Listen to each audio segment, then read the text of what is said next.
ആ കാറ് തട്ടിച്ച് പോയതിന്റെ ഡീറ്റെയിൽസ് ഉടനെ തന്നെ കിട്ടും. നമുക്ക് പോലീസുകാരെ കൊണ്ട് പൊക്കിച്ചാലോ? എന്താ കാര്യം?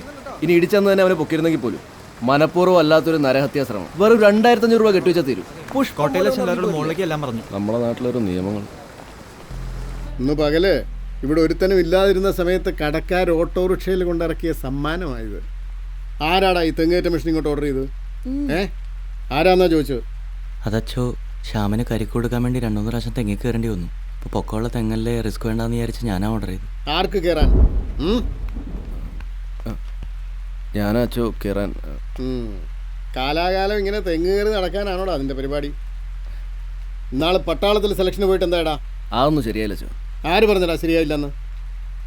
അതായത് കണ്ടോ, എൻ്റെ കെയർ ഓഫ് അഡ്രസ്സിൽ ഇന്ന് പട്ടാളത്തിൽ നിന്ന് വന്ന ഒരു അപ്പോയിൻമെൻറ്റ് ലെറ്ററായത്. ഇടാ സെബാനെ, നിന്നെ പട്ടാളത്തിലെടുത്തു. അവനെ താഴെ നിർത്തടാ. ഇതുകൂടെ ഒന്ന് പറഞ്ഞു തീർത്തോട്ടെ. മറ്റന്നാൾ ഇവിടുന്ന് പുറപ്പെടണം. 8-ാം തീയതി പൂനെയിലെത്താനുള്ളതാ. ജോലി കിട്ടിയ കാര്യം കേട്ട് ആദ്യം എല്ലാവരും കൈയടിച്ചെങ്കിലും ഞങ്ങളുടെ എല്ലാമായി മാറിക്കഴിഞ്ഞിരുന്ന മസ്താൻ പിരിയുന്നത് പെട്ടെന്ന് തന്നെ ഉള്ളിലൊരു നൊമ്പരമായി മാറി. പുറമേ പരുക്കനായി കാണപ്പെട്ടിരുന്ന പ്ലാവനാക്കുടി അച്ഛന് പോലും.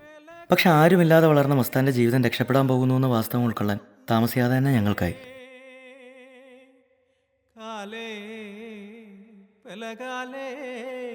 ഞാൻ കനവൊന്നു കണ്ടേ, കനവേ കുന്നിൻ മലമേലൊരു പൊന്നും കതിരു കണ്ടേ. സെബാൻ നാളെ പോകുന്നതിൻ്റെ വിഷമം പാടി തീർക്കുന്ന അവന്മാര്. ഇന്നൊരു ദിവസത്തേക്ക് എന്തെങ്കിലും ആയിക്കോട്ടെ, അച്ഛനും അങ്ങോട്ട് പോകണ്ട. കനവിലമ്മയും വന്നു ദൈവേ, വിലകാലേ ഞാൻ കണ്ട കനവിലെൻ്റെ അച്ഛനും വന്നു ദൈവേ. കാലേ വിലകാലേ ഞാൻ കനവൊന്നു കണ്ടേ. അച്ഛനും കൂടെ അവിടം വരെ ഒന്ന് വേണ്ട അച്ഛൻ, സെബാൻ പോകുന്നത് എനിക്ക് കാണണ്ട. അച്ഛൻ ഇത് അവന് കൊടുത്താൽ മതി.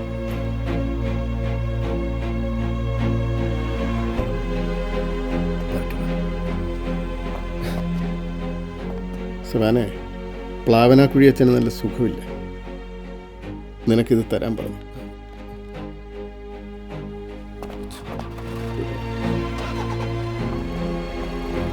മസ്താൻ പോയത് 2 ദിവസത്തേക്ക് ഭക്ഷണം ഉൾക്കൊള്ളാൻ പറ്റാത്ത അവസ്ഥയിലാണ് ശ്യാമിനെ ബാധിച്ചത്. ട്യൂബ് ഫീഡിംഗ് ആയിരുന്നു ആശ്രയം. വിവരം അറിഞ്ഞെത്തിയ അച്ഛനോട് 2 പേരും കൂടുതൽ ഡൗൺ ആവാതിരിക്കാൻ ഇടയ്ക്കുള്ള വരവ് തൽക്കാലം വേണ്ടെന്ന് പറഞ്ഞ് മനസ്സിലാക്കി. ശ്യാമിനെ തട്ടിയിട്ട് നിർത്താതെ പോയ കാറുകാരൻ്റെ വിവരം കിട്ടി. അവൻ്റെ നമ്പറിൽ വിളിച്ച ക്ലീറ്റസിനെ അവനെന്തോ ചീത്ത പറഞ്ഞു.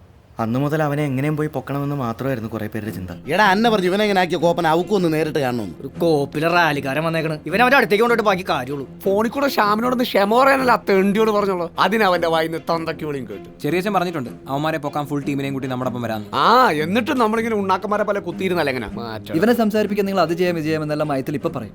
അവിടെ ചെന്ന് കഴിഞ്ഞാലോ അടിയുടെ കാര്യം ഉറപ്പല്ല. പിന്നെ അച്ഛന്മാരോടും പോലീസിനോടും ഞാൻ വേണം സമാധാനം പറയാം. എനിക്ക് പറയാനുള്ളത് ഞാൻ അവനെ അഭിപ്രായക്കാരനാണ്. ശ്യാമിനൊരു ആവേശം ഉണ്ടാക്കാൻ പോകുമ്പോൾ അവനെയും കൂടെ കൊണ്ടുപോകാമെന്നത് ഗേൾസിൻ്റെ അഭിപ്രായമായിരുന്നു. പിന്നെ വൈകാതെ അടുത്ത ദിവസം തന്നെ ഒരു പടയങ്ങ് പുറപ്പെട്ടു.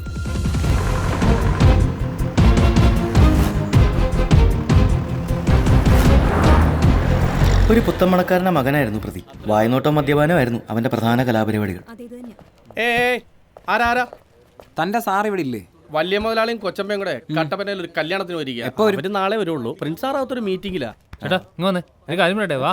എങ്ങോട്ട്? ചേട്ടൻ പകലടിക്കോ? പ്രിൻസാറേ, ഒരു മിനിറ്റ് ഒന്ന് വന്നേ.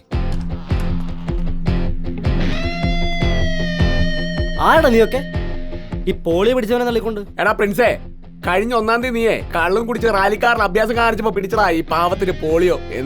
നിങ്ങളാണല്ലോ എന്റെ വണ്ടി വർക്ക്ഷോപ്പുകൾ മുഴുവൻ കയറി തെണ്ടികൾ. അവസാനം എന്റെ നെഞ്ചത്തോടെ തന്നെ കയറാൻ വന്നേക്കുവാ. മക്കളെ, എന്റെ പോലീസിലെ രാഷ്ട്രീയത്തിലുള്ള പിടിപാടൊന്നും നിനക്കൊന്നും അറിയത്തില്ല കേട്ടടാ. അതുവരെ ക്ഷമിച്ചെന്ന് എല്ലാവരുടെയും സമനില തെറ്റിക്കുന്ന വർത്തമാനമായിരുന്നു വേണ്ടിയത്. പെൺകുട്ടികൾ ഉൾപ്പെടെ ഒരുവിധം എല്ലാവരും തന്നെ അവനെ നന്നായി പെരുമാറി. പിടിച്ചു മാറ്റാൻ ഓടി വന്ന അവൻ്റെ കൂട്ടുകാർക്കും കിട്ടി അത്യാവശ്യം. ചെറിയച്ഛൻ്റെ അധോലോക ടീമുകളും അവിടെ ചെന്ന് നന്നായി മുതലാക്കിയാണ് പോകുന്നത്. നിന്റെ സൂക്കേടിന് ചെറിയൊരു തട്ട് കിട്ടിയില്ലെങ്കിൽ പാവങ്ങൾക്ക് വഴി നടക്കാൻ പറ്റണ്ടാവും. അതാടാ തന്തയും തള്ളയില്ലാത്ത സമയം നോക്കി ഞാൻ പിള്ളേരെയും കൂട്ടി ഇറങ്ങിയത്. ഇനി നീ നിന്റെ ചെത്തുമായിട്ട് ഇറങ്ങിയ മോനെ പ്രിൻസേ, നിന്നെ ഞാൻ ചെത്തും. വാടാ പിള്ളേരെ. പൊന്നു മോനെ, ഹോസ്റ്റലിൽ പിള്ളേർ വിളിച്ചാലുള്ള നിന്റെ തെറിവിളി ഉണ്ടല്ലോ, വെച്ചേക്കില്ലടാ കേട്ടടാ. മതി വാ.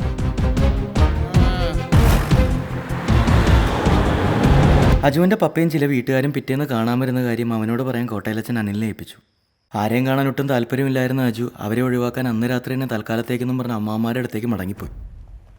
ഇനിയിപ്പോൾ അവനെ അന്വേഷിച്ച് നടന്നിട്ട് കാര്യമൊന്നുമില്ല. അവൻ വെളുപ്പിനെ അവൻ്റെ പാട്ടിന് പോയി.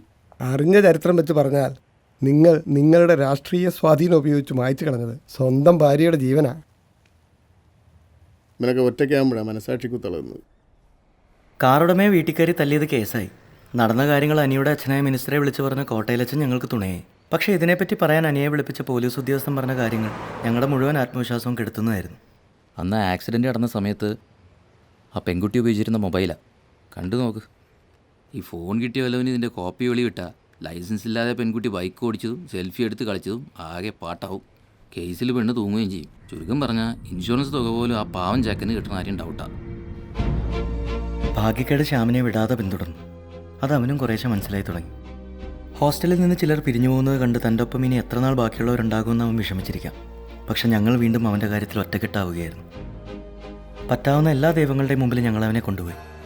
അവനെ പഴയ ശ്യാമാക്കുക എന്നത് മാത്രമായിരുന്നു ഞങ്ങളുടെ ലക്ഷ്യം.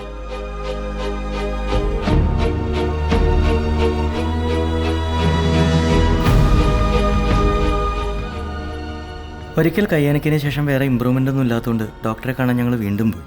ഇത്തരത്തിൽ തളർന്നുപോയ ഇഞ്ചുറിക്കാർക്ക് ആക്സിഡൻറ്റിന് ശേഷമുള്ള ഓരോ ദിവസവും വിലപ്പെട്ടതാണെന്നും അത് കഴിയുന്തോറും തിരിച്ചു വരാനുള്ള സാധ്യത കുറയുകയാണെന്നും മെഡിക്കൽ ഹിസ്റ്ററികൾ കാണിച്ചു തന്നുകൊണ്ട് ഞങ്ങളോട് അദ്ദേഹം വിശദീകരിച്ചു. ഞങ്ങളെ സംബന്ധിച്ചിടത്തോളം അവൻ്റെ കാര്യത്തിൽ ഏറ്റവും ആശങ്കയുണ്ടാക്കുന്ന അറിവുകളായിരുന്നു ഡോക്ടർ പങ്കുവച്ചത്. പോരുന്ന സമയത്ത് ഡോക്ടർ ഞങ്ങളോടൊരു കാര്യം സൂചിപ്പിച്ചു. ഒരു ശാസന പോലെ എന്താ പറഞ്ഞെന്നറിയോ? നിന്നൊരു രോഗിയായി കാണരുത്, കട്ടിലിൽ ഇങ്ങനെ കിടത്തരുതെന്ന്. എടാ, നിന്നെ ഞങ്ങൾ എവിടെ കൊണ്ടുപോകണം? എന്ത് കാഴ്ചകൾ കാണിക്കണം? എന്തെങ്കിലും ഒരു സൂചന പറ. അതെ, അന്ന് ഇവിടെ വന്ന അഞ്ജുനെ നിനക്ക് ഓർമ്മയുണ്ടോ? ആക്സിഡന്റ് പറ്റി കിടന്ന അവളെ പറ്റി ആ ഡോക്ടർ പറഞ്ഞതുപോലെ പ്രസിഡന്റിനെ കൊണ്ടുവരണോ? അല്ലെങ്കിൽ ഏതെങ്കിലും സിനിമാ നടനെയോ സിനിമാ നടിയോ കൊണ്ടുവരണോ?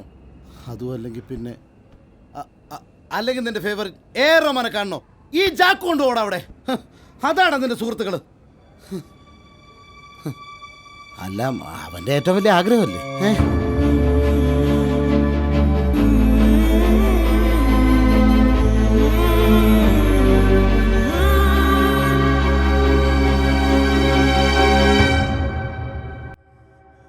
വർക്ക് കഴിഞ്ഞിട്ടുണ്ട്. വണ്ടി ഓടിച്ചു നോക്കാൻ പോയിരിക്കുക. ഓക്കെ ഏട്ടാ, പോയിട്ട് വരട്ടെ. ചെന്നൈ കൊണ്ടുവന്ന ഒരു ആവേശത്തിന് കുഞ്ചാക്ക വെറുതെ പറഞ്ഞാണെങ്കിലും പക്ഷേ അതിൽ ചില സാധ്യതകളുണ്ട് നിങ്ങൾ തിരിച്ചറിയും. അവൻ ദൈവത്തെ പോലെ കാണുന്ന ഒരാളെ നേരിൽ കാണാൻ സാധിക്കുകയാണെങ്കിൽ അതായിരിക്കും ഏറ്റവും അവനെ എക്സൈറ്റ് ചെയ്യിപ്പിക്കുക എന്നതായിരുന്നു ഡോക്ടറിൻ്റെയും അഭിപ്രായം. കോളേജ് മാനേജ്മെൻറ്റും അതിനെ സപ്പോർട്ട് ചെയ്തു. പിന്നെ ഞങ്ങൾ ആ വലിയ ലക്ഷ്യത്തിനായുള്ള ശ്രമങ്ങൾ തുടങ്ങി. പൂർണ്ണമായും അതിൻ്റെ പിന്നിൽ തന്നെയായിരുന്നു ഞങ്ങളെല്ലാം. എന്തെങ്കിലും ഉറപ്പായിട്ട് മതി ശ്യാമിനോട് കാര്യം പറയുന്നതെന്ന് കരുതി അവനെ മാത്രം ഈ ശ്രമം അറിയിച്ചില്ല. ഇതിനായി ചെന്നൈയിൽ ആരെ സമീപിക്കണം ഞങ്ങൾക്കൊരു ഐഡിയ ഇല്ലായിരുന്നു. പിന്നെ അവൻ്റെ മ്യൂസിക് കണക്ഷൻ വഴി ഒരു ചെറിയ പിടിവള്ളി കിട്ടി. അങ്ങനെ ഒരു വിനോദയാത്ര എന്നുള്ള പോലെ ഞങ്ങൾ ചെന്നൈക്ക് പുറപ്പെടുകയായിരുന്നു.